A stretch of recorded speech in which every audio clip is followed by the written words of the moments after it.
Tonight, Russian warships and submarines dock in Cuba. It's a situation that echoes the 1962 Cuban Missile Crisis that pushed the world to the brink of nuclear war. A Russian Navy frigate, a nuclear-powered submarine, churning into Havana harbour this Wednesday, a stopover the US and Cuba said posed no threat, but which was widely seen as a Russian show of force as tensions rise over the Ukraine war. White House National Security Advisor said that there was no evidence that Russia was transferring any missiles to Cuba, but the US would remain vigilant. Augustin is in Havana for France 24. A Russian naval deployment docked in Havana on Wednesday for the first time since the start of the war in Ukraine.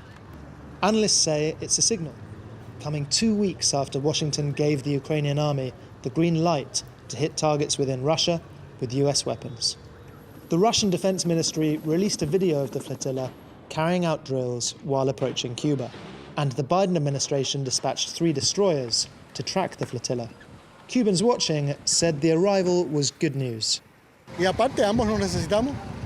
need each other. Cuba has a geographically strategic position in the middle of the Americas, and Cuba needs Russian economic help and technology. This Russian tourist, enjoying Havana's sights with his wife, agreed. I hope that the relationship between Russia and Cuba gets stronger. We have lots to offer each other. Russian tourism to Cuba has so far doubled this year. As trade has increased, Cuba's position on the war in Ukraine has become more pro-Russian, with Havana now supporting the invasion. Both nations, both Russia and Cuba, are subjected to unfair, arbitrary sanctions that originate from the same enemy, the Yankee Empire. Though Russia and Cuba are moving closer together politically and economically, they're still not military allies. Nonetheless, analysts say that symbols like this will make any future rapprochement with the United States a lot harder. Sanctions placed on Russia since the war in Ukraine and extra sanctions placed on Cuba ever since the Trump administration are binding the erstwhile allies together. Augustin, our reporter there. It's fair to say that some analysts have talked me down from this comparison to the Cuban Missile Crisis. It's not the same, but I say it's an echo of the situation. I mean, certainly the idea of Russian forces pulling into Cuba like that, it does conjure a certain image. And of course, this all comes off the back of Vladimir Putin saying just a couple of weeks ago that the fact that the UK, France and now the US have given a green light to Ukraine to fire the weapons that the Allies are providing at targets on Russian soil, it gives, according to Vladimir Putin, him the possibility to supply weapons to countries that could perhaps fire those weapons at Allied soil. So there we have the kind of context in a nutshell. The latest we can tell you is that a US submarine has now pulled into Guantanamo Bay. Of course, that is on the island of Cuba. A routine visit, according to the Pentagon. Let's get the analysis. Jeffrey Hawn joins us, a researcher at the London School of Economics. Thank you very much, sir, for being with us. Russia says the US has nothing to worry about. That seems to be the kind of theme. How do you interpret it? So my interpretation is that this is very much, as you said, for performance. Russia is very much trying to make a statement through this deployment, but it has very little true military significance or value. It's essentially a PR stunt, and it's designed to help to escalate the rhetoric around those in the United States, especially the American right, who are increasingly trying to say, why are we risking confrontation with Russia over Ukraine? Look how there's Russian troops off of our coastline. But yes, it has very little military significance. It is very much a PR stunt. So little military significance, as you say. And so the parallel that I made with the Cuban Missile Crisis fades away, I think, in that sense. And that clearly is a good thing. But you mentioned the right in the United States. Now, the right in the United States, Trump supporters, Trump acolytes in the Republican Party, which is turning more and more into Trump's party, they might perhaps want to revise funding for Ukraine in that sense. Now, I'm wondering whether this kind of saber-rattling exercise by Putin might actually backfire on him, because surely the Republicans would look weak if they were to say, well, let's stop funding Ukraine, because that would be giving Putin exactly what he wants. Is there a possibility this could backfire on Putin in that sense, do you think? You would think so, and in any other election environment, that would be the logic. However, the Trumpian takeover of the Republican Party has become so total that essentially there's no way to come back from that. It's many people within the American right see Putin's Russia as something to aspire to, strong nationalistic state. They look at this and they don't say, well, obviously he's threatening us because we are supporting Ukraine, but we should be able to threaten other nations in the exact same way.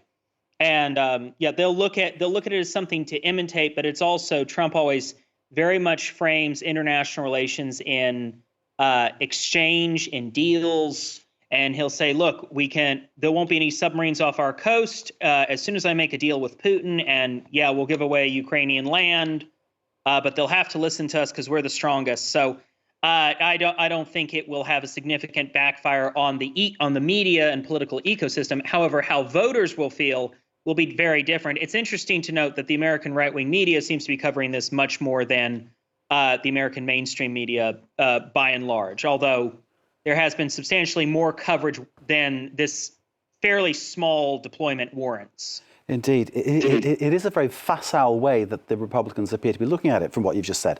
Very, very simplistic.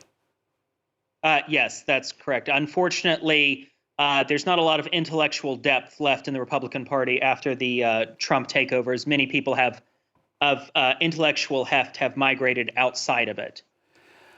I'm wondering, from Putin's perspective, what does he think he's achieving?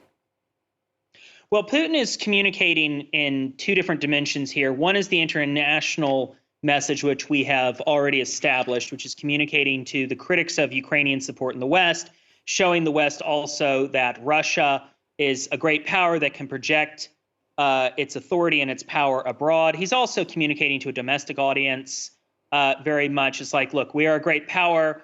If they will allow their weapons to strike Russian soil, we'll send our ships to their coastline and we'll threaten to bring the war home to them.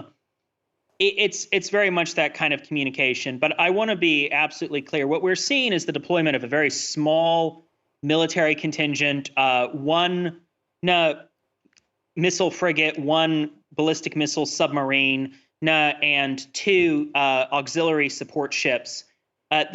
Although they do have weapons that could strike the U.S. mainland, it is not necessary for them to be in a position to strike the U.S. mainland in any kind of capacity. It is very much a symbolic move, which is to say Russia has other intercontinental missiles that could be far more devastating. These are just very much a symbolic action. Okay, I hear what you're saying. I don't know whether I'm reassured or not, but I hear exactly what you're saying there. There is a third party in this discussion, that is Cuba. Doesn't this put Cuba in a pretty tricky situation? Not at all. Actually, Cuba is very much welcoming this. Cuba has had a very hostile relationship with the United States since the change of government in 1962. The other major power in the region, which Cuba has a close relationship with, which Russia is increasingly trying to build a good relationship with, is Venezuela.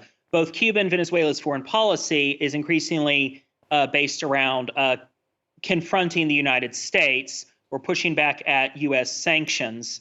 Cuba itself has been under embargo since the 1960s, despite being 90 miles from the U.S. Coast. And this shows that they continue to have international legitimacy. They continue to have international support. Russia is a potential partner for military and economic ties. Russia cannot provide the same role that the Soviet Union did throughout the Cold War, but essentially it allows those regimes to say that we are not alone in the world and that we do have people who are with us and standing up to the United States. So will this Cuban stunt be the first of many that Russia will try to pull around the world in order to create this atmosphere of fear and tension, to kind of create this image that Russia can do things perhaps that would strike fear into the allies? Yes, and we've seen Russia do this before. We remember back in 2014 when the situation in Ukraine first began to escalate, Russia resumed its international nuclear bomber patrols. Shortly after a few years later, Russia did send 2 of its nuclear-capable bombers to Venezuela and threatened to open an airbase there. They never did. So we'll likely continue to see this kind of performative stunts. But there's a question of how much capacity Russia has to stage these, because it has a significant amount of its military assets tied up in Ukraine, and a diminishing ability to act internationally. So we will probably continue to see these kind of propagandistic stunts, but I'm not sure if they'll be particularly as widespread or consistent as they will. I doubt we'll see another major naval deployment for some time after this. Geoffrey Hawn of the London School of Economics, thank you very much indeed for sharing your insight with us here on Apropos on France 24. We appreciate your time, sir. Thank you very much indeed. Thank you. Just to remind you, a US submarine pulling into Guantanamo Bay in Cuba as that Russian warship and Russian submarine are docked in Havana. We're watching for developments. Thanks again to our guest, and thank you for watching. Stay with us. Much more to come here on France 24.